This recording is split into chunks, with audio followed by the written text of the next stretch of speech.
தகப்பனே, தருமையான வேலைக்காக உமக்கு நன்றி. என்னாலும் கூட கர்த்தாவே, நீங்க எங்களோடு கூட இருந்து கிருபையான எங்களுக்கு விளங்க பண்ணுகிறதுக்காக நன்றி. வேலையில எங்களோடு கூட நீங்க பேசணும்ப்பா. நடந்தது ஏசு கிறிஸ்து நாமத்தில் சொல்கிறோம் பிதாவே. எபிரேயர் 12ஆம் அதிகாரம் 5ஆம் வசனத்தை நாம் வாசிக்கலாம்.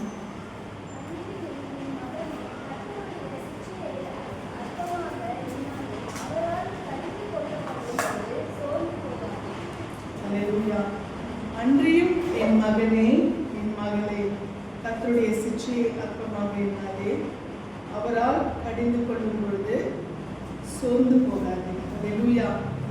இந்த நாளிலே சில சூழ்நிலைகளிலே கர்த்தருடைய பிள்ளைகள் நாம் சோதிக்கப்படுகிறோம், நாம் நெருக்கப்படுகிறோம், நாம் உபத்திரவப்படுகிறோம். இப்படிப்பட்ட நிலைமையிலே கர்த்தர் நமக்கு சொல்லுகிறது, அன்றியும் என் மகனே, என் மகளே, கர்த்தருடைய சிட்சையை நீ அற்பமாய் எண்ணாதே. அல்லேலூயா. சில வேளைகளிலே நம்முடைய பிள்ளைகள் நாம் எதையாவது சொன்னால் ஏற்றுக்கொள்ள மாட்டாங்க, தாங்க மாட்டாங்க. அதுக்கு என்ன பண்ணுவாங்க, அவங்க ரியாக்ட் பண்ணுவாங்க. ஆனால் ஆண்டவருடைய வார்த்தை சொல்லுகிறது, சிட்சை என்பது அது தன் பிள்ளைகளுக்கு தான், இல்லையா? வேற யாருக்கோ யாரையாவது ஒருத்தர் கூப்பிட்டு திட்ட முடியுமா? திட்டினா என்ன பண்ணுவாங்க? திரும்பி நீ யார் நீ கேட்கறதுன்னு, இல்லையா? நம்முடைய பிள்ளைகளை, நம்முடைய சொந்த பிள்ளைகளை, நம்முடைய ரத்தத்தில் பெற்றிருந்த பிள்ளைகளை தான் நம்ம என்ன பண்ண முடியும்? நாம் கண்டிப்போம். இல்லை நம்முடைய மன அழுத்தங்களை நம்ம என்ன பண்ணுவோம், அவங்ககிட்ட தான் வெளிப்படுத்தும். ஆனால் அது என்ன செய்வாங்கன்னா, அது நம்மக்கிட்ட என்ன பண்ணக்கூடாது. நம்ம பிள்ளைகள் ரியாக்ட் பண்ணும்போது இது என்னாலும் பெற்றவர்களுக்கு பாதிக்கிறது. ஏசப்பா நம்மை சிக்ஷிக்கும் பொழுது நம்ம என்ன பண்ணக்கூடாது, அந்த சிக்ஷையை நம்ம அற்பமாக எண்ணக்கூடாது. நம்ம அப்படிதான் ரியாக்ட் பண்ணுறோம், இல்லையா? ஆண்டவர் சில வேலைகளிலே நம்மை சிக்ஷிக்கும் போது நம்ம என்ன பண்ணுறோம், நாம் அவர்கிட்டயோ சில வேலைகளை ரியாக்ட் பண்ணுறோம். ஏன்னா ஆண்டவர் சிக்ஷையை நமக்கு கொடுக்கும்போது நாம் அவரிடத்துல அதை ரியாக்ட் பண்ணி காட்டுறோம். ஆண்டவர் என்னத்தான் இப்படி பண்ணுறாரு, ஏன் இப்படி பண்ணுறாரு, அவர் நான் தேடி என்ன இப்படி நம்ம என்ன பண்ணுறோம், அன்னைக்கு வேலையிலே அவருடைய சிக்ஷையை நாம் என்ன செய்கிறோம், அற்பமாய் எண்ணுகிறோம். அற்பமாய் என்று சொல்லும் பொழுது அதை நாம் என்ன செய்கிறோம், அவரை அந்த சிக்ஷிக்கிற நேரத்தில் நாம் ஆண்டவர் என்ன பண்ணுறோம், உதாசீனப்படுத்துகிறோம். ஆண்டவரை தேடுறதுனால தான் எனக்கு இதெல்லாம் நடக்குதுன்னா, எல்லாரும் மாதிரி இருந்துட்டு இருந்தேன்னா எனக்கு இந்த பிரச்சனையே வந்திருக்காது, எல்லாரும் மாதிரி வாழ்ந்துட்டு இருந்தேன்னா எனக்கு இந்த சூழ்நிலையே வந்திருக்காது, எல்லாரும் மாதிரி நான் வாழ்ந்திருந்தேன்னா எனக்கு இந்த வேதனை வந்திருக்காது, எனக்கு தான் வருது, மற்றவங்களை பார்த்தா அப்படிலாம் இல்லை, எனக்கு மட்டும் ஏன் இந்த மாதிரி ஆண்டவரை தேடணும், ஆண்டவரை அதை கொண்டு விசுவாசிக்கணுன்ற புத்தி இருக்கிறதுனால தான் எனக்கு இப்படி. நம்ம என்ன பண்ணுறோம், அவருடைய சிக்ஷை நமக்கு வரும் பொழுது நாம் என்ன செய்கிறோம், நாம் அதை அற்பமாய் எண்ணுகிறோம். ஆண்டவரை பின்பற்றுகிறதே நமக்கு என்னவாய் தோற்றுகிறது, ஒரு அற்பமான, ஒரு அவசியம் இல்லாத, நான் எல்லார மாதிரி நான் இருந்துச்சுன்னா எனக்கு நல்லா இருந்திருக்குமே சொல்லி நாம் அப்படிப்பட்ட நிலைமைக்கு நாம் வந்து விடுகிறோம். அல்லேலூயா. ஆனால் கர்த்தர் சொல்லுகிறார், 6ஆம் வசனத்தை நீங்க வாசிச்சீங்கன்னா,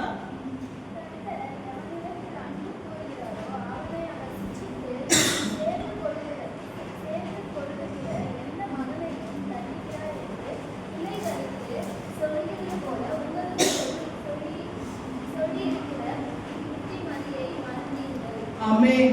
கர்த்தர் எவனிடத்தில் அன்பு கூறுகிறாரோ அவனை அவர் சிட்சித்து தாம் சேர்த்து கொள்ளுகிற எந்த மகனையும் தண்டிக்கிறார் என்று பிள்ளைகளுக்கு சொல்லுகிறது போல உங்களுக்கு சொல்லி இருக்கிற புத்திமதியை மறந்தீர்கள். அல்லேலூயா. கர்த்தர் எவனிடத்தில் அன்பு கூறுகிறாரோ, யாரிடத்திலே அன்பு கூறுகிறாரோ அவனை அவர் சிட்சித்து தாம் சேர்த்து கொள்ளுகிற எந்த மகனையும் அவர் என்ன செய்கிறாரா, தண்டிக்கிறார். ஆமென். இதெல்லாம் நமக்கு புதுசா கேட்கிற காரியம் இல்லை, இதெல்லாம் நமக்கு தெரிஞ்ச விஷயம்தான். கர்த்தர் யாரிடத்துல அன்பு கூறுகிறாரோ அவளை தான் என்ன பண்றாரா, சிட்சிக்கிறார். இப்போ அநேக வேளையில நம்முடைய சபை என்று இந்த மந்தை இருக்கும் பொழுது இந்த சபைக்குள்ளே இருக்கிறவர்களுக்கு தான் ஒரு எச்சரிப்பை கொடுக்க முடியும், இல்லையா? சபைக்குள்ளே இருக்கிறவர்களுக்கு தான் சத்தியத்தை சொல்ல முடியும். சபைக்குள்ளே இருக்கிறவர்களுக்கு தான் எப்படி நடக்க வேண்டும், எப்படி நடக்கக்கூடாது, இதெல்லாம் என்ன பண்ண முடியும், சொல்ல முடியும். வெளியில இருக்கிற யாருக்காவது சொல்ல முடியுமா? சொல்ல முடியாது. அவங்களுக்கு அது அவசியம் இல்லை. எங்களுக்கு அது தேவையில்லாதது, எங்களுக்கு அது அவசியம் இல்லாதது. அதனால நாங்க இவங்க எதுக்கு எங்களுக்கு சொல்றாங்க தானே கேட்பாங்க. இப்போ நான் போய் யார்கிட்ட சத்தியத்தை சொல்றேன்னு சொல்லி ஒரு ஆலோசனையோ ஒரு அட்வைஸோ சொன்னா நீயாம என்கிட்ட சொல்றேன்னு கேட்பாங்க. ஏன்னா அவங்களுக்கும் அதுக்கும் சம்மந்தம் இல்லை, அவங்களுக்கும் சபைக்கும் சம்மந்தம் இல்லை. ஆனால் சபைக்குள்ளே இருக்கும் பொழுது அது ஒரு என்னவா இருக்கிறது, ஒரு அன்பின் ஐக்கியம் இல்லையா, ஒரு பாச பிணைப்பு, அது ஒரு குடும்பம் இல்லையா, ஒரு தகப்பன் தாய் பிள்ளைகள் குடும்பம் என்ற அந்த ஐக்கியத்துக்குள்ளே அந்த சபை வந்து விடுகிறது. அப்போ பிள்ளைகளா இருக்கிற அந்த விசுவாசிகள், அந்த அங்கத்தினர்கள், அவர்கள் ஆண்டவருடைய வார்த்தையை சொல்லுகிற தாய் தகப்பனை போல, அதாவது பெற்றோரை போல அந்த ஊழியக்காரர்களை பார்க்கும்போது அது எப்படியா இருக்கும், அது ஒரு நமக்கு ஒரு நன்மையா இருக்கும் இல்லையா. ஏனென்றால் அது ஒரு குடும்பம், அது ஒரு ஐக்கியம். அதே போல நம்ம உண்டாக்கின நம்முடைய தேவனை, அவரை நம்முடைய தகப்பனாய், அவர்தான் நமக்கு எல்லாமாய், நமக்கு ஆண்டவர் நன்மை செய்யும் பொழுது நமக்கு அவர் நல்லவரா இருக்கிறார் இல்லையா. நன்மை செய்யும் போது ஆண்டவர் ரொம்ப நல்லவர், எனக்கு அவரை போல ஒரு தெய்வம் இல்லைன்னு சொல்றோம். ஆனா நமக்கு ஒரு கஷ்டம் வரும் பொழுது ஆண்டவரை பார்க்க மாட்டாரு, ஆண்டவர் ஏன் இப்படி இருக்கிறாரு அப்படின்னு நம்ம நினைக்கிறோம். ஆனால் நமக்கு நன்மை செய்யும் பொழுதும் சரி, அவர் நம்மை சில வேளைகளிலே சில சூழ்நிலைகளுக்குள்ளாய் நம்மை விட்டுவிடும் பொழுதும் சரி, எந்த சூழ்நிலையா இருந்தாலும் நாம் ஒன்றே ஒன்றுதான் சொல்ல, கர்த்தருடைய அன்பு. அதில் ஒரு காரியத்தை நாம் நினைவிலே வைத்துக் கொள்ள வேண்டும். கர்த்தர் எவனிடத்தில் அன்பு கூறுகிறாரோ அவனை அவர் சிட்சித்து. அப்போ நாம் அநேக நெருக்கடிகளுக்குள்ளாய் சந்திக்கும் பொழுது ஆண்டவர் இடத்திலே அன்பு வைத்திருக்கிறார், ஆண்டவரை நேசிக்கிறார், ஆண்டவர் என் மேல் நினைவாக இருக்கிறார் என்று சொல்லி நாம் அந்த பலனில் என்ன பண்ணணுமா, காணப்பட வேண்டும்.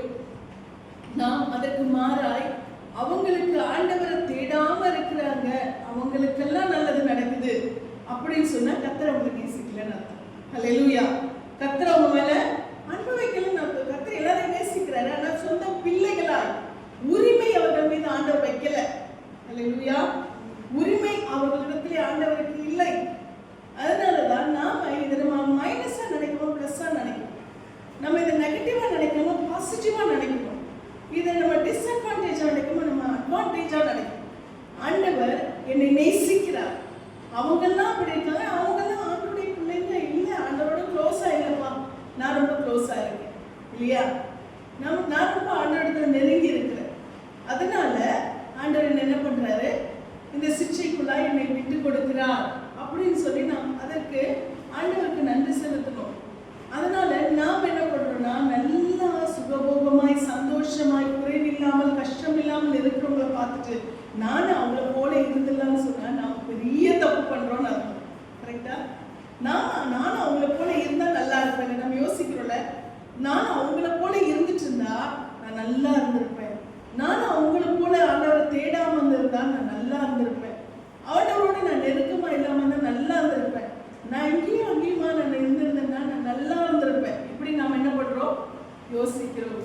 ஆனால் அது எவ்வளவு பெரிய மைனஸ் தெரியுமா நம்முடைய வாழ்க்கையில.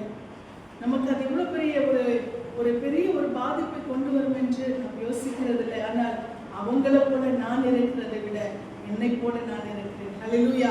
என் ஏசப்பாவை போல நான் இருக்கிறேன். ஆமென். நான் ஏசப்பா போல இருக்கிறேன், ஏசப்பா பிள்ளையா இருக்கிறேன். அவங்கள போல நான் இருக்க வேண்டாம். ஹல்லேலூயா. எனக்கு எவ்வளவு கொட்டி கொடுத்தாலும் எனக்கு அவங்கள போல ஒரு வாழ்க்கை வேண்டாம். அவங்கள போல கர்த்தரை விட்டு விலகி அதன் மூலமாய் பெற்றுக்கொள்ளுகிற நன்மை எனக்கு வேண்டாம். நான் பிள்ளையா இருக்கேன். ஹல்லேலூயா. நான் ஆண்டவருக்கு அந்நியனாய் இருக்கக்கூடாது, நான் பிள்ளையா இருக்கணும். என்னை கொட்டினாலும் பரவாயில்ல, என்னை திட்டினாலும் பரவாயில்ல, என்னை தண்டிச்சாலும் பரவாயில்ல, என்னை கண்டிச்சாலும் பரவாயில்ல, நான் பிள்ளையா இருக்கணும். ஹல்லேலூயா. எல்லாருக்கும் அந்த பாக்கியம் என்ன பண்றதில்ல, கிடைக்கிறது இல்லை. ஹல்லேலூயா. அப்போ ஒரு வீட்டுக்குள்ள இருந்தாதான் இந்த காரியங்கள் எல்லாம் நம்ம பிளஸோ மைனஸோ அட்வான்டேஜோ டிஸ்அட்வான்டேஜோ குறைவோ நிறைவோ எல்லாவற்றும் நம்ம என்ன பண்றோம், நம்ம ஒரு குடும்பத்துக்குள்ள இருக்கும்போது மட்டும்தான் அதை நம்ம வெளிப்படுத்துறோம் இல்லையா. வெளியில போயிட்டு நம்ம என்ன பண்ண முடியாது, அதை வெளிப்படுத்த முடியாது. வெளில போய் நான் கோவமா இருக்கேன்னு நான் காட்டினா என்ன பண்ணுவாங்க இல்லையா, வெளியில போய் நான் இப்படித்தான் சொன்னா என்ன பண்ணுவாங்க? அப்ப நம்முடைய குடும்பம் என்று சொல்லுவோம், நம்முடைய குடும்பத்துக்குள்ளே ஒரு ஐக்கியம், இணைப்பு, பிணைப்பு எல்லாமே இருக்கிறது. ஏனென்றால் அவர்கள் நம்மை புரிந்து கொள்வார்கள் இல்லையா? நாமளும் அவங்களை புரிஞ்சிட்டு இருக்கோம். அதே போலதான் நம்முடைய தகப்பன் யார் என்று நமக்கு தெரியும் இல்லையா? நம்முடைய ஆண்டவர், நம்முடைய தேவன், நம்முடைய கர்த்தர், நம்முடைய பிதா, அவர் யாருன்னு நமக்கு தெரியுமா? நம்ம சொல்லுமா, ஏசப்பா நீங்க யாருன்னு எனக்கு தெரியாதவரே, ஆமென், உங்களை எனக்கு நல்லா தெரியாதவரே, உங்களுடைய அன்பு எனக்கு தெரியாதவரே, உங்களுடைய கண்டிப்பு எனக்கு தெரியாதவரே, உங்களுடைய எச்சரிப்பு எனக்கு தெரியாதவரே, நேசம், பாசம், நீங்க எதுக்கு நேசிக்கிறீங்க, எதுக்கு கண்டிக்கிறீங்க, எதுக்கு தண்டிக்கிறீங்க, எதுக்கு சிக்ஷிக்கிறீங்க, எல்லாமே உங்களுக்கு எனக்கு தெரியாதவரே. ஏன்னா நான் உங்க புள்ள, அல்லேலூயா, நான் உங்க புள்ள ஆண்டவரே.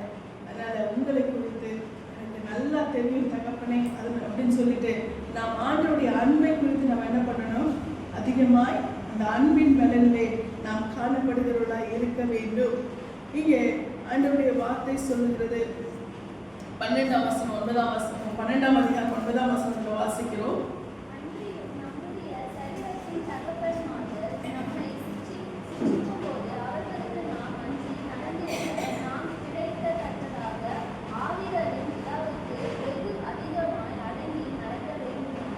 ஆமென். அன்றியும் நம்முடைய சரீரத்தின் தகப்பன்மார்கள் நம்மை சிட்சிக்கும் போது அவர்களுக்கு நாம் அஞ்சி நடந்திருக்க நாம் பிழைக்கத்தக்கதாக ஆவிகளின் பிதாவுக்கு வெகு அதிகமாய் அடங்கி நடக்க வேண்டும் அல்லவா? ஆமென். நம்முடைய சரீரத்தின் தகப்பன்மார்கள் நம்மை சிட்சிக்கும் போது நாம் என்ன பண்றோம்? அவர்களுக்கு அடங்கி நடக்கிறோம் இல்லையா? அப்ப நம்முடைய தகப்பன்மார்கள் நமக்கு சில காரியங்களை சில நார்மலா சொல்லும் போது பிள்ளை கேட்காதப்போ அவங்க என்ன பண்ணுவாங்க? கொஞ்சம் சத்தமா சொல்லுவாங்க, கொஞ்சம் கோபமா சொல்லுவாங்க. அப்ப என்ன பண்ணுவாங்க? ஐயோ அப்பாவுக்கு கோபம் வந்துச்சுன்னு சொல்லி என்ன பண்ணுவாங்க? டக்குன்னு கிளம்பி போயிடுவாங்க. பொதுவாக வீட்டில் பார்த்தீங்கன்னா ஏதாவது நான் தம்பிகிட்ட சொல்வேன், அவர் நான் கொஞ்சம் இதுவாடே போடா தம்பி போடா போயிட்டு வாடா அப்படின்னு சொல்லும்போது அவருக்கு என்னவோ கொஞ்சம் அப்படியே அம்மா மெதுவாக தானே சொன்னாங்க, உடனே அங்கே பொருள் வரும், டேய் பொரியா இல்லையா, உடனே என்ன பண்ணுவாரு? கிளம்பி போயிடும். அப்ப என்னது, இங்க அந்த தாய் சொல்லுகிற அந்த வார்த்தைக்கும் தகப்பன் சொல்லுகிற வார்த்தைக்கும் வித்தியாசம் இருக்கு. போடா போடா தம்பி போப்பா போடா அப்படின்னு சொன்னாங்க. அங்க கொஞ்சம் அம்மா தானே அப்படின்னு சொல்லிட்டு கொஞ்சம் இந்த போறேம்மா. ஆனால் அங்க இருந்து ஒரு பொருள் வரும்போது என்ன ஆகுது? டக்குன்னு உடனே வெளியில வாசல் இருக்காங்க. அது மாதிரி தகப்பன்மார்கள் நம்மை சிக்ஷிக்கும் போது, ஆனா அந்த அன்பு, அந்த கனிவு எங்க கண்டிப்பு அதிகமாக இருக்கிறதோ அந்த கண்டிப்பு என்பது என்னது? அவங்க மேல இருக்கிற கோபத்திலையா? கொஞ்சம் நம்ம பிள்ளைங்கிட்ட சத்தமா பேசணும்னா அவங்க பிடிக்கலன்னு அர்த்தமா? அவங்க மேல எரிச்சல் அர்த்தமா? இல்ல. என்னது? பிள்ளைகளுக்கு நம்ம என்ன செய்யறோம்? பிள்ளைகள் ஏன் பிள்ளை, இந்த காரியம் தான் ஏன் உரிமை, நான் பெற்றேன், என் கற்பம், என் ரத்தம் அப்படின்னு சொல்லி நம்ம என்ன பண்றோம்? பிள்ளைகளுக்கு நம்ம உரிமை எடுத்துக் கொள்கிறோம். ஏனென்றால் பிள்ளைகளுக்கு நம்முடைய உணர்வுகள் புரியும். ஓ இந்த சூழ்நிலை, ஏன்னா நம்ம கூடவே இருந்து பார்க்கிறவங்களுக்கு என்ன இருக்கும்? நம்முடைய இழப்புகள், நம்முடைய ஃபீலிங்ஸ், நம்முடைய இந்த நேரத்துல இந்த மாதிரி சூழ்நிலை இதெல்லாம் என்ன பண்ணோம்? கூட கிட்ட இருந்து பார்க்கிறவங்களுக்கு அது தெரியும். அதனால நாம என்ன பண்ணணும்? நாம அதை அவங்க கிட்ட வெளிப்படுத்தும் பொழுது அவர்கள் அதை என்ன பண்ணுவாங்க? புரிஞ்சுக்குவாங்க அப்படின்றதுதான். இங்கே தகப்பன் என்ன செய்கிறார்? தன் பிள்ளைகளை அவர் சிக்ஷிக்கிறார் என்று சொன்னால் அந்த சிக்ஷைக்கு நாம் அஞ்சி நடந்திருக்க, அந்த சிக்ஷைக்கு நாம் என்ன பண்றோம்? நாம் பயப்படுகிறோம், நாம் அஞ்சுகிறோம். ஏன்னு சொன்னா அந்த சிக்ஷை நமக்கு தெரியும். அந்த சிக்ஷை நமக்கு என்ன இல்லை, அது நமக்கு அது என்ன பண்ணாது? நமக்கு பாதிப்பை உண்டாக்காது. அந்த சிக்ஷை நமக்கு காயப்படுத்தாது. அந்த சிக்ஷை நம்ம என்ன செய்யாது? நமக்கு வேதனைகளை கொடுக்காது. அந்த சிக்ஷை அடுத்த நிமிஷமே நமக்கு என்ன பண்ணிடும்? சரியாயிடும். அல்லேலூயா. அந்த சிக்ஷை நமக்கு என்ன சொல்றது? சில காரியங்களில் பிறப்பை கையாடாத தன் மகனை பகைக்கிறான் என்று சொல்லி நீதிபதிகள் சொல்லுகிறது. அப்போ அந்த பிள்ளை அந்த பிறப்புனால இன்னொரு வசனத்தை அடிக்கிறதுனால அவன் என்ன பண்ண மாட்டான்? செத்து போக மாட்டான். அடிக்கிறதுனால அவன் சாகான். அப்படி இல்லை, அடிக்கிறதுனால அவன் சாகான். அதற்கு மாறாக அவன் ஆத்துமாவை என்ன செய்கிறீங்க? நரகத்திலிருந்து தப்புவிக்கிறீங்க. அப்ப கண்டிக்கிற பிள்ளை என்ன ஆகுறதா? அது சீர்படுத்தப்படுகிறது. அது சீரான வழியிலே நடத்தப்படுகிறது. தன் இஷ்டத்திற்கு விடப்பட்ட பிள்ளை தந்தைக்கு என்னவா இருக்கா? தன் தாய்க்கு வேதனை, தந்தைக்கு மன நோவுமா இருக்கிற பிள்ளையா இருக்கிறதா. தான் இஷ்டத்துக்கு ஒரு பிள்ளையை விட்டா அந்த பிள்ளை கடைசியில் என்ன பண்ண தெரியுமா, அது ஒரு பொல்லாத விளைவை கொண்டு வந்து விடும். அப்ப கண்டிப்பு என்பது அந்த பிள்ளைக்கு நல்லது.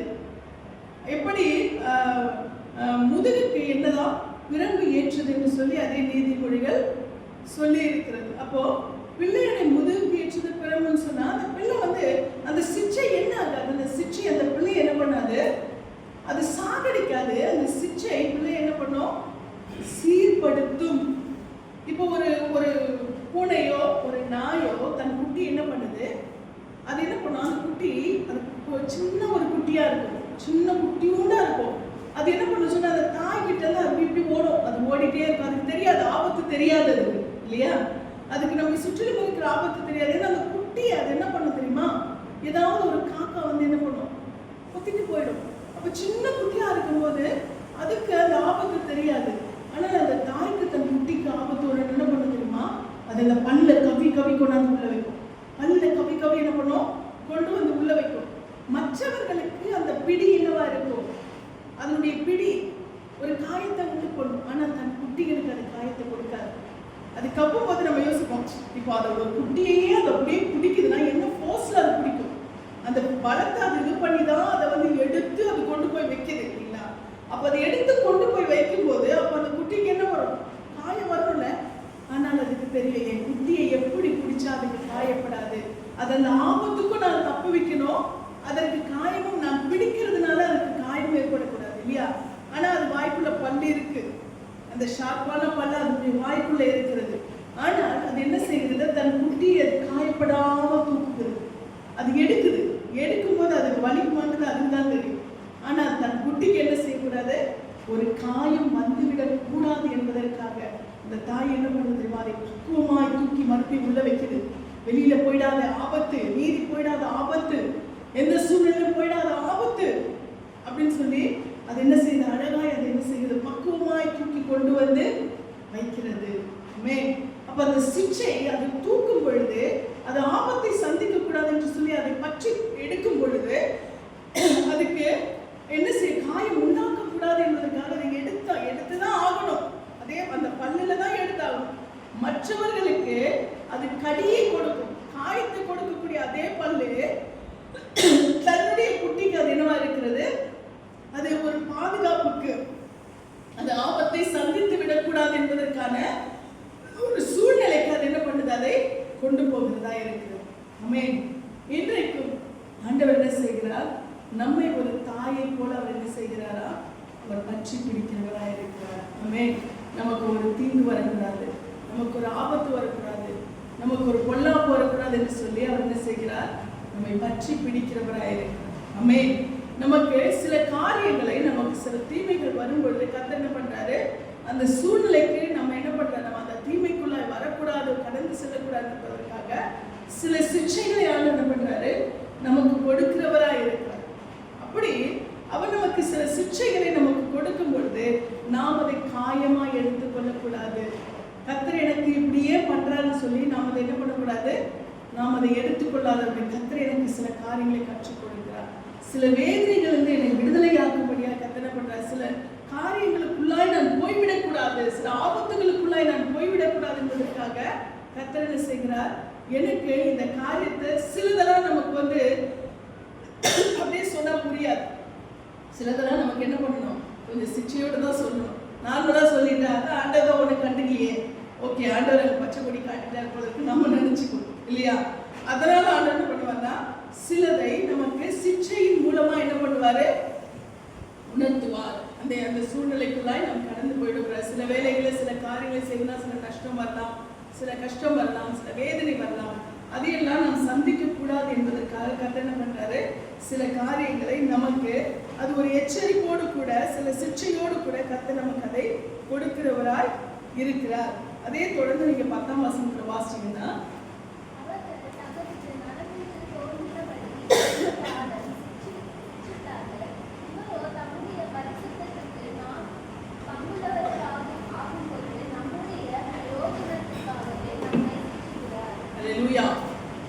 அவர்கள் தங்களுக்கு நலமென்று தோன்றினபடி கொஞ்ச காலம் சிட்சித்தார்கள். சிட்சித்தார்கள். இவரோ தம்முடைய பரிசுத்தத்துக்கு நாம் பங்குள்ளவர்கள் ஆகும் பொருட்டு நம்முடைய பிரயோஜனத்துக்காகவே நம்மை சிட்சிக்கிறார். இங்கே ஆவிகளின் பிதாவுக்கு நம்மை அவர் சிட்சிக்கிறதற்கு வெகு அவர் நம்ம என்ன பண்ணணுமா? இந்த வசனம் முந்தின வசனத்துல பார்க்கிறோம், நாம் பிழைக்கத்தக்கதாக ஆவிகளின் பிதாவுக்கு வெகு அதிகமாய் அடங்கி நடக்க வேண்டும் அல்லவா? அப்போ தகப்பனுக்கு நாம் அடங்கி நடக்க வேண்டும் என்று அவர் சில சிட்சைகளை நமக்கு கொடுக்கிறார் சொன்னால், ஆவிகளின் பிதாவாகிய நம்முடைய தேவனுக்கு நாம் என்ன பண்ணணும்? அவருடைய வார்த்தைக்கு நாம் அடங்கி நடந்தாதான் நாம் சில தீமைகளை நம்முடைய வாழ்க்கையிலே சந்திக்க முடியாது. அவர்கள் தங்களுக்கு நலமென்று தோன்றினபடி கொஞ்ச காலம் சிட்சித்தார்கள். யாரு? நம்முடைய சரீர தகப்பன்மார் இல்லையா? நம்முடைய சரீர தகப்பன்மார் நமக்கு நலமென்று தோன்றினபடி, நம்ம நல்லா இருக்கணும், நான் என் பிள்ளைய அடிச்சாதான் அந்த பிள்ளை நல்லா வளரும், நான் என் பிள்ளைய கண்டிச்சாதான் என் பிள்ளை நல்லா வளரும் அப்படின்னு சொல்லிட்டு நமக்கு நலமென்று தோன்றினபடி, நலமா இருக்கிறபடினாலே அவர் என்ன பண்ணாங்க? கொஞ்ச காலம் நம்மை சிட்சிக்கிறார்கள். இப்போ ஒரு பெரம் எடுத்து பிள்ளை நல்ல ஒரு 2 பிள்ளையை பெற்றுட்டு அந்த பிள்ளை நல்லா வளர்ந்த பிறகு பெரம் எடுத்து அடிக்க முடியுமா? முடியாது இல்லையா? கொஞ்ச காலம். ஏன்னா அந்த பிள்ளை தன் வாழ்க்கையை சரியாய் அமைத்துக் கொள்ளுகிற வரைக்கும் இல்லையா, தன் காலிலே தான் நின்று நல்ல வாழ்க்கை, எனக்கு இது நல்லது, இது எனக்கு கெட்டது, அவன் தான் பிள்ளையை பெற்று அந்த பிள்ளைக்கு புத்தி சொல்லுகிற அந்த அறிவு வருகிறவருக்கு. சில பிள்ளைகளுக்கு எப்படி தெரியுமா? நேற்றைக்கு அப்பாவுடைய நினைவா இருக்கும்போது சில காரியங்களை தகப்பன் என்ற அந்த காரியத்தை நான் அதை பார்த்து கொண்டிருந்தேன். அப்போ ஒரு வார்த்தை, நான் பிள்ளையா இருக்கிற வரைக்கும் எனக்கு என் தகப்பனுடைய சிட்சை எரிச்சலை கொடுத்தது, கோபத்தை கொடுத்தது. ஆனால் எனக்கு பிள்ளை வந்த பிறகுதான் என் தகப்பனுடைய சிட்சை எனக்கு எவ்வளவு, எனக்கு அது எனக்கு அவ்வளவு இன்பமாய் இருந்தது. என் தகப்பன், எங்க அப்பா இருந்து என்னை இன்னைக்கு இன்னும் அந்த மாதிரி திட்டி இருக்கக்கூடாதா? எங்க அப்பா இருந்து இப்ப அதே போல என்னை கண்டிச்சிருக்க கூடாதான்னு எங்க அப்பாவை நான் இழந்த பிறகுதான் எனக்கு அந்த சிட்சை எப்படியா இருக்கிறது? என் மனதுக்கு அது ஆறுதலா இருக்கிறது. எனக்கு எங்க அப்பா கண்டிக்கும் போது நான் மூஞ்ச காட்டினேனே, எங்க அப்பா என்னை திட்டும் போது நான் கோபப்பட்டனே. ஆனால் தகப்பனோ தாயோ பொதுவா சொல்றேன், அப்ப நான் கோபப்பட்டேன். ஆனால் நான் தகப்பனாகி என் பிள்ளையை நான் சிட்சிக்கும் போதுதான் எனக்கு அந்த அருமை தெரிகிறது. இப்ப எங்க அப்பா இருந்து என்ன அதே போல என்ன அடிச்சிருக்க கூடாதா? அதே போல என்ன திட்டிருக்க கூடாதா? அதே போல என்ன கண்டிச்சிருக்க கூடாதா? அதே போல எனக்கு எச்சரிப்பு கொடுத்திருந்தா இன்னைக்கு அதை நான் அன்பா, அதை சந்தோஷமா நான் ஏற்றுக்கொண்டு இருப்பேனே அப்படின்னு சொல்லிட்டு ஒரு கதறல். அப்படிப்பட்ட ஒரு வார்த்தை அந்த சென்டென்ஸ், அதை என்னால அந்த கவிதை நடையில என்னால சொல்ல முடியல. அந்த மாதிரி நம்முடைய தகப்பன்மாரோ நம்முடைய தாய்மாரோ நம்மை திட்டும் பொழுது, நம்மை சிட்சிக்கும் பொழுது நமக்கு அந்த அருமை என்ன பண்ணாது அப்ப தெரியாது. அப்ப சில காரியங்கள் நம்ம என்ன பண்றோமா, அதாவது ஒரு வார்த்தை இருக்கிறது, நம்ம யாருக்கிட்ட நம்ம பழகினா நம்ம என்ன பண்றோமா, அவங்க நாளைக்கு நம்ம கூட இருப்பாங்களா, இன்னைக்கு நம்ம கூட இருக்காங்க, நாளைக்கு நம்ம கூட இருப்பாங்களா அப்படின்ற ஒரு கண்ணோட்டத்தோடு போய் நம்ம என்ன பண்ணணுமா, அவங்கள நேசிக்கணும். நம்மை விட்டு பிரிந்து விடுவார்களோன்னு அந்த நேசத்தோடு போய் நம்ம என்ன பண்ணணுமா, அவங்க பார்க்கணுமா. எதுவுமே நம்ம விட்டு போன பிறகு நமக்கு எனக்கு என்ன தெரியாது, அந்த அப்பதான் அந்த அருமை தெரியும் இல்லையா. அதே போல சில காரியங்களை, சில சிற்றைகளை நான் அதிகமாக நான் தகப்பனார் உயிரோடு இருக்கும்போது நான் இந்த பிள்ளைங்ககிட்டையும் சொல்வேன், தாத்தா இருக்கிற வரைக்கும் உங்களுக்கு அந்த அருமை தெரியாது. டெய்லி தாத்தா கிட்ட ஃபோன் பண்ணுங்க, டெய்லி பேசுங்க, தாத்தா எப்படி இருக்கீங்க, ஒரு வார்த்தை கேளுங்க அப்படின்னு சொல்லுவேன். அதே போல எனக்கும் அந்த நினைவு எப்பவுமே இருக்கும். அப்பாவை இன்னைக்கு நம்ம ஒரு வார்த்தை கேட்டுருணும், சாப்பிட்டாரா, தூங்கினாரா அப்படின்னு சொல்லி நம்ம ஒரு வார்த்தை கேட்கணும். ஏன்னா அந்த தகப்பனுடைய அந்த அருமை அது இல்லாத போது நம்ம என்ன செய்ய தெரியுமா, நம்ம பைத்தியமாக்கி. அந்த மாதிரி சில காரியங்களை நாம் யோசிக்கும் போது நம்முடைய தகப்பனுடைய அந்த சிட்சை நமக்கு என்னவா இருக்கும், அருமையா இருக்கும். இப்போ இங்கே அந்த தகப்பன்மார் நமக்கென்று ஒரு பிள்ளைகள் வருகிற வரைக்கும் என்ன பண்ணுவாங்க, அவங்களை நம்மளை சிட்சிப்பாங்க. நமக்கு அதுக்கு பிறகு அவங்களுக்கே தெரியும், இப்ப நான் என்ன கஷ்டப்பட்டனோ, இவனை வளர்க்கறதுக்கு நான் என்ன கஷ்டப்பட்டனோ, இவளை வளர்க்கறதுக்கு நான் என்ன கஷ்டப்பட்டனோ, நாளைக்கு இப்ப இவங்களுக்கு பிள்ளை வந்துச்சு இல்ல, அப்ப அவங்கள பேசும்போது அப்ப அந்த வலி தெரியும், அப்ப அந்த கஷ்டம் தெரியும் அப்படின்னு சொல்லி தகப்பனுக்கு தெரியும். அதனால என்ன பண்ணுவாங்க தெரியுமா, இனி நீ பார்த்துக்கோ, உனக்கு இப்ப வந்துருச்சு இல்லையா, இனி உனக்கு பிள்ளை இருக்கு இல்லையா, இப்ப அந்த பிள்ளை உன்னை பேசும் பொழுதோ இல்ல அந்த பிள்ளை உனக்கு பாதிப்பை கொடுக்கும் பொழுதோ அப்போ உனக்கு என்ன தெரியும்? என்னுடைய வழி உனக்கு தெரியும், என்னுடைய எச்சரிப்பு, என்னுடைய கண்டிப்பு எதுக்காகன்னு உனக்கு தெரியும், என்னுடைய கோபம் எதற்குன்னு உனக்கு தெரியும் அப்படின்னு சொல்லி அந்த தகப்பன தாயை என்ன பண்ணுவாங்க அவங்க சொல்லுவாங்க. அதே போல தகப்பன் ஒரு குறிப்பிட்ட வயசு வரைக்கும் என்ன பண்ணுவாங்க, தன் பிள்ளைகளை சிட்சிப்பார். அதே போலதான் இவரோ தம்முடைய பரிசுத்தத்துக்கு நாம் பங்குள்ளவர்கள் ஆகும் பொருட்டு நம்முடைய பிரயோஜனத்துக்காகவே நம்மை சிட்சிக்கிறார். அவருடைய எதிர்பார்ப்பு என்ன தெரியுமா? எவ்வளவு அழகா வசனம் சொல்லுது பாருங்களேன். ரொம்ப ரொம்ப இதெல்லாம் சபைகளிலே பேசினால் இன்றைக்கு விசுவாசிகளுக்கு ஒரு பயம் வரும், தேவனுடைய ராஜ்யத்தை குறித்த எண்ணம் வரும். இப்போ ஒரு தகப்ப சும்மாவே இல்லை, தம் பிள்ளை ஒரு சீரான ஒரு சரியான பாதையில ஒழுக்கத்தோட போகணும், நல்லா போகணும், நல்ல நிலைமையில இருக்கணும், நல்ல வார்த்தைகளை பேசணும், நல்ல நடக்கையில இருக்கணும் அப்படின்னு சொல்லி அவங்க சிக்ஷிக்கிறாங்க. இங்க பாத்தீங்கன்னா ஆண்டவர் தம்முடைய பரிசுத்தத்திலே பங்கடைய வேண்டும். அல்லேலூயா. தன் பிள்ளைகள் நாம ஆண்டவர் சொல்ற பரிசுத்தமா இல்லாம ஒருவனை தேவனுடைய ராஜ்யத்தில் என்ன பண்ண முடியாதா? பிரவேசிக்க முடியாது. பரிசுத்தம் இல்லாமல் ஒருவரும் தேவனை தரிசிக்க முடியாது. அப்ப நாம் தேவனை தரிசிக்க என்னது? நம் கண்களால் அவரை பார்த்து அவருடைய ராஜ்யத்துக்குள்ளாய் நாம் வாழப்போகிறோம். அப்ப இங்கே அந்த அந்த ராஜ்யத்துக்குள்ளாய் நாம் வாழுகிறதற்கு நமக்கு என்ன தேவை? நமக்கு பரிசுத்தம் தேவை. சும்மாவே நான் பரலோகத்துக்கு போயிட முடியுமா? எல்லாரையுமே கதவை திறந்து வச்சுட்டு உள்ள வாங்கன்றதுக்கு அது என்ன இல்லை, சந்தக்கலை கிடையாது இல்லையா? அது என்னது? பரலோகம். பரிசுத்தம் மட்டுமே இருந்தால் மட்டும்தான் அங்க போக முடியும். இங்க பார்க்கும் பொழுது அதைத்தான் ஆண்டவருடைய வார்த்தை சொல்றது. இவரோ தம்முடைய பரிசுத்தத்துக்கு நாம் பங்குள்ளவர்கள் ஆகும் பொருட்டு, ஆமென், அவருடைய பரிசுத்தத்துக்குள்ளே நாம் பங்குள்ளவர்கள். அப்போ நாம் அந்த பரிசுத்தத்துக்குள்ள ஒரு நேரான ஒரு சூழ்நிலை, ஒரு சரியான ஒரு கிரமம் இல்லாம நம்ம என்ன பண்ண முடியாதுங்க, போக முடியாது. ஆண்டவர் ஏன் கொஞ்ச காலம் இந்த பூமியில நம்மளை வச்சிருக்கிறாருன்னு சொன்னா, இந்த கொஞ்ச காலம் நாம் வாழ்கிற இந்த வாழ்க்கையிலும் நமக்கு பரிசுத்த ஆவியானவரை நமக்கு கொடுத்திருக்கிறான்னு சொன்னால், நாம் அங்கே போகிறதுக்கு உள்ளாய் நம்மை சீர்படுத்த வேண்டும். அல்லேலூயா. நாம் கேட்கிறோம் இல்லையா? கற்றுக் கொடுக்கிறார், கண்டித்து உணர்த்துகிறார் பரிசுத்த ஆவியானவர். அப்ப இங்க அதுதான் அந்த வசனம் நமக்கு முன்பாக சொல்லி இருக்கிறது. நாம் பிழைக்கத்தக்கதாக ஆவிகளின் பிதாவுக்கு வெகு அதிகமாய் அடங்கி நடக்க வேண்டும். அப்ப ஆவிகளின் பிதா என்று சொல்லும்போது பரிசுத்த ஆவியானவர். இந்த பரிசுத்த ஆவியானவர் ஏன் இங்கு நமக்கு சில காரியங்களை அவர் என்ன செய்கிறார்? நமக்கு எச்சரிக்கிறார், நமக்கு கண்டிக்கிறார், நமக்கு சிட்சிக்கிறார். நமக்கு வார்த்தைகளினாலே அது என்ன வார்த்தை எப்படியாவது நமக்கு ஒரு காயத்தை அது உண்டு பண்ணனாலோ அது நமக்கு என்ன பண்ணும்? ரணத்தை ஆற்றும் என்பதற்காக நமக்கு ஒரு ஆபரேஷன் பண்றார். ஏன் சொல்லுங்க? ஏன்னா நம்ம அந்த பரிசுத்தமுள்ள ராஜ்யத்துக்கு நம்ம என்ன பண்ணணும்? நாம் பங்கடைய வேண்டும். அல்லேலூயா. இங்கே வசனம் அதைத்தான் சொல்லு. இவரோ தம்முடைய பரிசுத்தத்துக்கு நாம் பங்குள்ளவர்கள் ஆகும் பொருட்டு நம்முடைய பிரயோஜனத்துக்காகவே நம்ம என்ன செய்கிறாரா? சிட்சிக்கிறார். அல்லேலூயா. தம்முடைய பரிசுத்தத்துக்கு நாம் என்ன செய்யணுமா? பங்குள்ளவர்கள் ஆக வேண்டும். அவருடைய பரிசுத்தத்துல அவர் நமக்கு வச்சிருக்கிற பரிசுத்தத்துல நாம் என்ன பண்ணணுமா? பங்குள்ளவர்கள். அந்த பரிசுத்த ராஜ்யத்துல நம்ம என்ன பண்ணணும்? போய் அங்கே வாழணும். நித்திய காலமாய் நாம் அவரோடு கூட நாம் இருக்கணும். இதுக்காக தான் ஆண்டவர் என்ன பண்றாரு?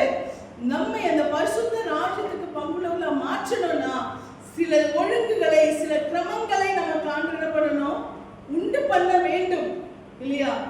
அந்த கிரமத்தை, அந்த ஒழுங்கை நமக்கு உண்டு பண்ணணும்னா நமக்கு நாம என்ன பண்ணணும்? நம்ம சிட்சிக்காம அதை செயல்படுத்த முடியாது தானே?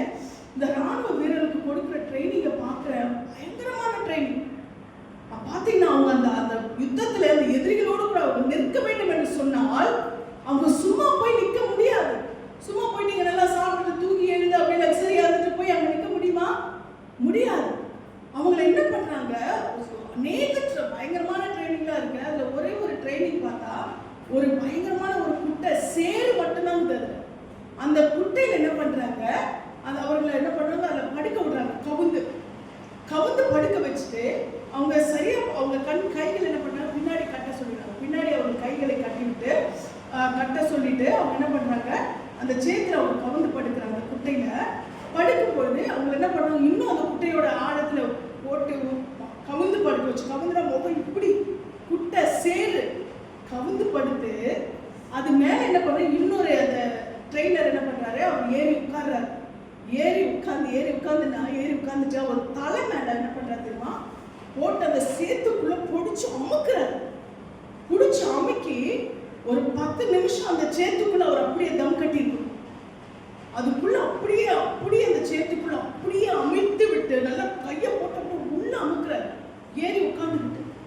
அதுக்கு பிறகு அவர் எழுந்த பிறகு இவங்க டக்குன்னு எழுந்துக்க கூடாது, அப்படியே அந்த சேத்துலயே கொஞ்ச நேரம் அப்படியே அதை அப்படியே இது பண்ணிட்டு மூச்சு அடக்கிட்டு திரும்பவும் என்ன பண்றாங்க, அவங்க எழுந்துக்கணும். எப்படி பாருங்களேன். ஏனென்றால் அவங்க என்ன பண்ணணும் தெரியுமா, எதுக்காக இந்த ட்ரைனிங்கு, அவங்க போய் எதிரி முன்னாடி நிற்கணும். எதிரி முன்னாடி நிற்கும் போது அவங்க எப்படிப்பட்ட சூழ்நிலை சந்திக்க வேண்டியிருக்கும், அவங்க எங்கேயாவது பதுங்கி இருக்க வேண்டியிருக்கும். ஒரு இதே மாதிரி ஒரு குட்டைக்குள்ள சேறு நிறைந்த சகதிக்குள்ள அவங்க உள்ள என்ன பண்ணணும், ஒளிஞ்சிருக்கணும், உள்ள ஒளிஞ்சுக்கிட்டு இருக்கணும். எதிரிகள் வரும்போது அட்டாக் பண்றதுக்கு என்ன பண்ணணும், அந்த குட்டைக்குள்ள அவங்க ஒளிஞ்சிருக்கணும். ஒளிஞ்சிருக்கும் போது அவங்க எதிரி வந்தா டக்குன்னு அவங்க ஷூட் பண்ணணும். அதே போல ஏதாவது ஒரு அடர்ந்த ஒரு புதருக்குள்ள அவங்க ஒளிஞ்சிருக்கணும். இப்படிப்பட்ட ஒரு சூழ்நிலைலாம் வரும்போது அவங்க இந்த பிராக்டிஸ்லாம் வராம என்ன பண்ண முடியாது, அவங்க அங்க நிக்க முடியாது, அங்க ஜெயிக்க முடியாது, அங்கே யுத்தத்திலே ஒரு நல்ல போர் வீரன் என்ற பெயரை எடுக்க முடியாது, அவர்கள் எதிராளிகளை ஜெயமெடுக்க முடியாது இல்லையா. அப்ப இப்படிப்பட்ட ஒரு சூழ்நிலைக்குள்ள ஒரு இடத்துல ஒரு ஜெயத்தை நாம் பெற்று கொள்ள வேண்டும் என்ற, ஒரு யுத்தத்திலே நாம் ஜெயத்தை பெற வேண்டும் என்றால் அவங்க என்ன பண்றாங்க, அப்படிப்பட்ட கடுமையான ஒரு ட்ரைனிங் உள்ளலாம் போய் தான், ஐயோ நீ இப்படி எல்லாம் பண்ண நான் வரமாட்டேன்னு சொல்லிட்டு போயிட முடியுமா, வந்துட்டேன் களத்துல இறங்கிட்டேன். அப்ப என்ன பண்ணணும், இப்படிப்பட்ட சூழ்நிலைகளுக்குள்ளா எல்லாம் நீ வந்துடணும், நீ இதெல்லாம் பார்க்கணும்னு தான் என்ன பண்றாங்க, இந்த ட்ரைனிங் எல்லாம் கொடுக்குறாங்க. அதே போலதான் கிறிஸ்துவுக்குள்ளாய் ஒரு நல்ல போர் சேவகர்களாக நாம் இருக்கிறோம். ஹல்லேலூயா. கிறிஸ்துவுக்குள்ளாய் இருக்கிற ஒரு போர் சேவகர்கள் நம்ம என்ன சொல்றோம், பவுல் தீமோத்தேயுவுக்கு எழுதும்போது சொல்றாரு, நீயோ ஆளகனே கிறிஸ்துவுக்குள்ள நீ என்ன பண்ண, நல்ல போர் சேவகனாய் தீங்கு அனுபவி என்று சொல்லிருக்கு. அப்போ தீங்கு அனுபவி, நல்ல போர் சேவகனாய் என்ன பண்ண, தீங்கு அனுபவி என்று சொன்னால், ஏன்னா நீ போர் சேவகனா இருக்கிற, நீ ட்ரைனிங்ல சில டஃப்பெல்லாம் நீ சந்திக்கணும், சில டஃப்பான சூழ்நிலையில ட்ரைனிங் இல்லையா. அப்ப ஆண்டவர் நம்முடைய பிள்ளைகளை இந்த பரலோக ராஜ்யத்துக்கு நம்ம கொண்டு போக வேண்டும் என்றால் நாம் சில ட்ரைனிங்ல நம்ம என்ன பண்றோம், ஏற்றுக்கொள்கிறோம். ஒரு மனுஷன் சரீர பிரகாரமாய் ஒரு யுத்தத்திலே ஒரு வீரன் நிற்கிறதற்கு அவன் ஒரு டஃப்பான ட்ரைனிங்கை கொடுக்கும் போது அது சந்தோஷமாய் வீரமாய் ஏற்றுக்கொள்ளுகிறாள் ஒரு வீரன். அப்ப நாம இயேசு கிறிஸ்து என்ற அந்த தளபதிக்கு நாம் இந்த பரலோக சேனை, நாம சேனைகள், நாம அவர் அந்த பரலோக ராஜ்யத்தில் நாம் பங்கடைகிறதற்கு அவர் கொடுக்கிற ட்ரைனிங் மாத்திரம் நமக்கு என்னவா இருக்கிறது, நமக்கு எப்படி இருக்கு, வேதனையா இருக்கிறது. ஹல்லேலூயா. ஆனால் ஆண்டவருடைய வார்த்தை சொல்லுகிறது, நாமோ அவருடைய பரிசுத்தத்திலே பங்கடையும்படியாக, ஹல்லேலூயா, நாம அவருடைய பரிசுத்த. இப்ப இந்த ட்ரைனிங் நமக்கு கொஞ்சம் டஃப்பா தான் இருக்கும், கொஞ்சம் கஷ்டமா தான் இருக்கும். ஐயோ நான் இயேசுவை ஏற்றுக்கொண்டதுனால தான் எனக்கு இந்த கஷ்டம். ஊர்ல போற வம்பெல்லாம் நமக்கு தான் வந்து நிற்கும். ஹல்லேலூயா. சும்மாவே என்ன பண்ணுவாங்க, நமக்கு தான் வம்பு எடுப்பாங்க, நம்மளை தான் எதிரியா பார்ப்பாங்க, நம்மளை தான் தீமையா பேசுவாங்க, நம்மளை தான் குறை சொல்லுவாங்க, நம்ம தான் எல்லாருக்கும் என்னவா இருப்போம், ஆகாதவர்களா இருப்போம். ஏன்னா நம்ம எங்க இருக்கிறோம், சேனையில இருக்கிறோம். ஹல்லேலூயா. நம்முடைய யுத்த தளபதியுடைய சேனையில இருக்கிறோம். அப்ப யாருக்கு எதிராளிகள் அதிகமா இருக்கும், யாருக்கு இருக்கும், யாரு அதுக்கு ஆயத்தமா இருக்கிறார்களோ, தீமையை யார் எதிர்த்து நிற்கிறார்களோ அவங்களுக்கு தானே இருக்கும் இல்லையா. தீமைக்கெல்லாம் தலையாட்டிட்டு போனா சொல்லுங்களேன், தீமைக்கெல்லாம் ஓகே நீங்க ரொம்ப நல்லவங்கம்மா, நீங்க நல்லா பண்றீங்கம்மா, நீங்க சூப்பர்மா, நீங்க நல்லா இருக்கீங்க, நீ சூப்பர் அப்படி அப்படின்னு சொன்னா எப்படி இருக்கும், அவங்க ஐயோ அவங்க ரொம்ப நல்லவங்க, அவங்க பேசினாலுமே இன்றைக்கு பேசுவாங்க, அவங்க பேசினாலுமே அப்படி அன்பு ஒழுகும் இல்லையா. ஆனா அவங்க எங்க தள்ளுறாங்க, குழியில தள்ளுறாங்க இல்லையா. நீ குழியில போறியா, அப்போ சூப்பர் நல்ல இடம் தான், போ. அது என்னவா இருக்கும், அது தேன் ஒழுகும், அது அன்பு வடியும் அதுல இல்லையா. அப்ப அது என்னவா இருக்கும்? அது நன்மையா இருக்குமா? இருக்காது.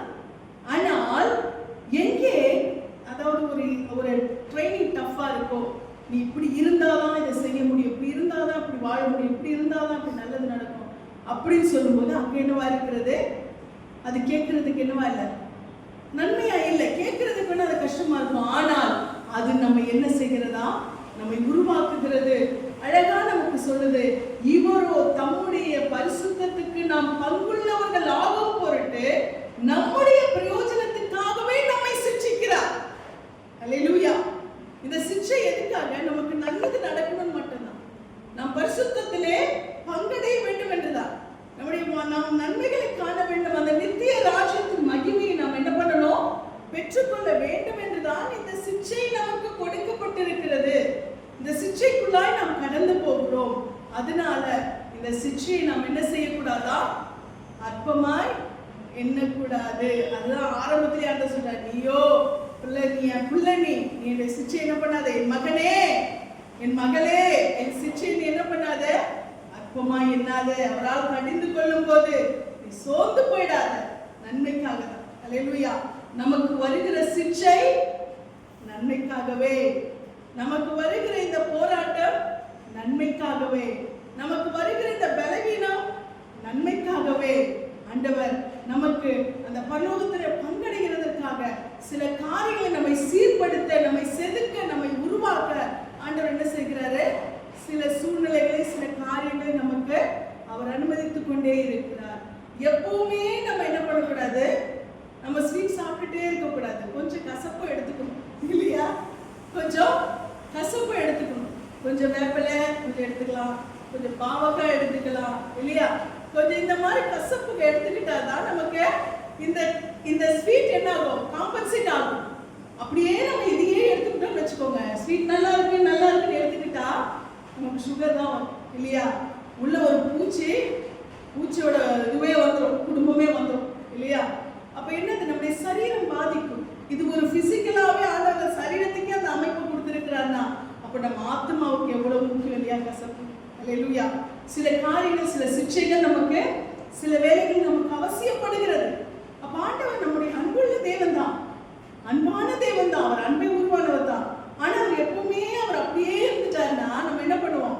நம்ம இப்படியே தான் இருந்தோம் இல்லையா? நமக்கு ஆண்டவரோடு கூட நடக்கிற அந்த நடந்தது நமக்கு தெரியாம போயிடும். சில வேளைகளிலே கர்த்தர் சில கசப்புகளை நமக்கு ஏன் அனுமதிக்கிறார்னு சொன்னால் நாம் சீர்பட வேண்டும் என்பதற்காக. அப்போ நாம ஒன்றுதான், நாம் தெய்வ பிள்ளைகளாக இருக்கும்போது நம்ம ஒன்றை யோசிக்கணும். சில வேளைகளை கர்த்தர் நமக்கு ஒரு வேதனையை அனுமதிச்சா, ஒரு சோதனையை அனுமதிச்சா நாம நினைச்சுக்கணும், ஆண்டவர் என்னை ஏதோ சீர்படுத்த விரும்புறாரு. அல்லேலூயா. என்னை எங்கேயோ ஆண்டவர் சரி பண்ண விரும்புறாரு. ஏதோ எங்கேயோ ஒரு மிஸ்டேக் இருக்கு, ஏதோ கொஞ்சம் நான் என்ன பண்ண, இன்னும் நான் சரி பண்ணிக்க வேண்டி இருக்கு அப்படின்னு சொல்லி நாம் அந்த சிக்ஷையை என்ன பண்ணணுமா? அதை நாம் அருமையா எண்ண வேண்டும். அற்பமா எண்ணாதபடி அதை அருமையா எண்ண வேண்டும். அப்ப நம்ம அப்படி எடுத்துக்கிட்டோம்னா ஆண்டவர் நம்மை உருவாக்குவார். அல்லேலூயா. நம்மை அவர் உருவாக்கி அவர் மகிமையாய் நம்மை நடத்தக்கூடியவராய் இருக்கிறார். அதனால நாம் இப்படிப்பட்ட ஒரு சூழ்நிலைகளுக்குள்ளாய் நாம் கடந்து செல்கிறவர்களாய் இருக்க வேண்டும். கர்த்தர் நம் மீது நம்முடைய கிருபையை அவர் அளவில்லாமல் விளங்க பண்ணுகிற தேவனாய் இருக்கிறார். அதனால நாம் இந்த வேளையிலே அவருடைய சிக்ஷையை நாம் மகிமையாய் எடுத்துக்கொள்வோம். கர்த்தர் நிச்சயம் நம்மை ஒரு நேர்த்தியான ஒரு சூழ்நிலையிலே அவர் நடத்த வல்லவராய் இருக்கிறார். நிச்சயமாய் கர்த்தருடைய கரம் நம்மை நேர்த்தியாய் நடத்தக்கூடியதாய் இருக்கிறது. கர்த்தர் நம்மை ஒரு நாளும் கைவிட மாட்டார். ஆமென். நம்மை ஒரு நாளும் நம்மை விட்டு விலக மாட்டார். நமக்கு எல்லா விதத்திலும் ஆண்டவர் நம்மை நேர்த்தியாய் நடத்தக்கூடிய நல்ல தகப்பனாய் இருக்கிறார். அதனால கர்த்தருடைய கிருபைகளை நாம் என்றைக்கும் நாம் அற்பமாய் எண்ணாதபடிக்கு நாம் அவருடைய கிருபைகளை மகிமையாய் ஏற்றுக்கொள்ள வேண்டும். யாக்கோபு 1:12 நாம் எடுத்து வாசிக்கலாம். யாக்கோபு 1:12.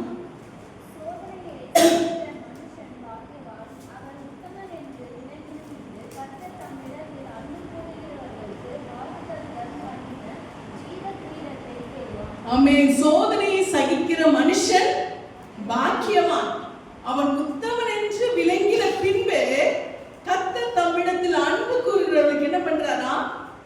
வாக்குத்தத்தம் பண்ணின ஜீவ கிரீடத்தை கொடுப்பார். நாம் நல்லா யோசிச்சுக்கணும். ஆண்டவர் நமக்கு ஒரு சோதனையை அனுமதிக்கிறார் என்று சொன்னால் நிச்சயம் அதற்கு பின்னாடி ஒரு நன்மை இருக்கிறது. ஹல்லேலூயா. ஒரு சோதனைக்கு பின்னாடி சாதனை தான். ஹல்லேலூயா. ஒரு சோதனைக்கு பின்னாடி வெற்றி தான். ஒரு சோதனைக்கு பின்னாடி ஜெயம் தான். அப்போ சில சோதனைகள் நமக்கு ஆண்டவர் அனுமதிக்கிறார் என்று சொன்னால் நாம் அதை பாக்கியமாய் எண்ணிக்கொள்வோம். ஏன்னா சோதனையை சகிக்கிற மனுஷன் பாக்கியவான். ஆமென். அவன் உத்தமன் என்று விளங்கின பின்பு கர்த்தர் என்ன பண்றாரா? அவங்களுக்கு வாக்குத்தத்தம் பண்ணின ஜீவ கிரீடத்தை தருவார். ஹல்லேலூயா. அதுதான் இந்த வசனமும் நமக்கு சொல்லுச்சு இல்லையா அழகா? நாம் அவருடைய பரிசுத்தத்திலே, தம்முடைய பரிசுத்தத்துக்கு நாம் பங்குள்ளவர்கள் ஆகும் பொருட்டு நம்முடைய பிரயோஜனத்துக்காகவே நம்ம என்ன செய்கிறாரா? அவர் சிட்சிக்கிறார். ஹல்லேலூயா. அவருடைய பரிசுத்தத்திலே நாம் பங்குள்ளவர்கள் ஆகும் பொருட்டு தான் அவர் என்ன செய்கிறாரு? நம்மை சிட்சிக்கிறார். அப்ப அந்த பரிசுத்தத்தை நாம் பங்கடையும் பொழுது இங்க வசனம் என்ன சொல்லுகிறது? அவன் வாக்குத்தத்தம் பண்ணின ஜீவ கிரீடத்தை பெறுவான். ஹல்லேலூயா. அப்ப அந்த பரிசுத்த சோதனையை சகித்து நம்ம அந்த பரிசுத்தத்திலே பங்குடையவர்களாய் நாம் மாறும் பொழுது நமக்கு எல்லாருக்கும் என்ன இருக்கிறதா? ஆண்டவர் நமக்கு ப்ராமிஸ் பண்ணிட்டார். நமக்கு ஜீவ கிரீடத்தை அவர் வைத்திருக்கிறார். நிச்சயமாய் பரலோகத்துல இன்னைக்கு எம்டியா இருக்க நம்ம பரலோகத்துல எப்படி இருக்கும் தெரியுமா? எல்லா தலையிலும் கிரீடம் இருக்கும். ஹல்லேலூயா. நம்ம எல்லாருடைய தலையில என்ன இருக்கும்? கிரீடம் இருக்கும். ஆமென். அப்ப நாம் இங்க இந்த சோதனைகளை சகிக்கும் பொழுது நிச்சயமாய் ஆண்டவர் சொல்றாரு, அவருடைய பரிசுத்தத்திலே நாம் பங்குள்ளவர்களாய் மாறும் பொருட்டு நமக்கு இந்த சோதனையை கொடுத்திருக்கிறார். எபிரேயர் இந்த வசனத்துல 12ஆம் அதிகாரம் 10ஆம் வசனத்தை நாம் வாசித்த பிரகாரமாய் அங்கே என்ன செய்வார்? அந்த பரிசுத்தத்திலே நாம் பங்கடையும் பொழுது ஆண்டவர் என்ன செய்கிறார்? நமக்கு அவர் வாக்குத்தத்தம் பண்ணின அந்த ஜீவ கிரீடத்தை தருவார். இப்ப நமக்கு சூழ்நிலை கஷ்டமா இருக்கலாம். ஆனா அந்த கிரீடத்தை நம்முடைய தலையில அவர் மாட்டும் போது எப்படி இருக்கும்? எவ்வளவு பெரிய மகிமையா இருக்கும். அவர் கரத்தினாலே நமக்கு போட வைக்க போறார். ஹல்லேலூயா. அவர் கரத்தினாலே அந்த ஜீவ கிரீடத்தை நமக்கு சூட்ட போகிறார். ஹல்லேலூயா. அப்ப ஆண்டவர் நமக்கு அப்படிப்பட்ட மகிமையை கொடுக்கிறதுக்கு தான் இந்த சோதனைகளை நமக்கு அனுமதிக்கிறார். சில வேளைகளில அதை நாம் சிக்ஷையாய் வேதனையாய் நாம் எடுத்துக்கொள்ளாதபடி என் ஆண்டவர் என்னை சீர்படுத்துகிறார் என்று சொல்லி நாம் அதை எடுத்துக்கொள்ளும் பொழுது நிச்சயமாய் நாம் ஆசீர்வதிக்கப்படுவோம். கடைசி இந்த வசனத்தை வாசித்து முடிக்கலாம். 2 பேதுரு 2ஆம் அதிகாரம் 9ஆம் வசனம். 2 பேதுரு 2:9.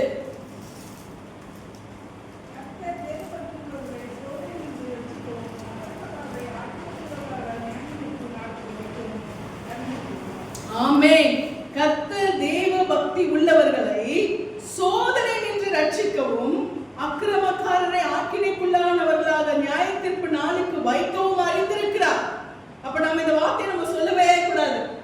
அவங்க ஆண்டவரை தேடல, அவங்க ஏதோ பேருக்கு போயிட்டு வராங்க, அவங்க ஏதோ பேர் கிறிஸ்தவங்களா இருக்காங்க, அவங்களுக்கெல்லாம் ஆண்டவருடைய அன்பு தெரியல, தங்க இஷ்டத்துக்கு வாழ்றாங்க, ஆனா எல்லாமே நல்லபடியா நடக்குது. ஆனா வசனம் என்ன சொல்லுது?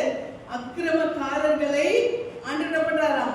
ஆக்கினைக்குள்ளானவர்களாக நியாயத்தீர்ப்பு நாளுக்கு வைக்கவும் அறிந்திருக்கிறார். ஹல்லேலூயா. அவருடைய பிள்ளைகளுக்கு என்ன செய்கிறாரா?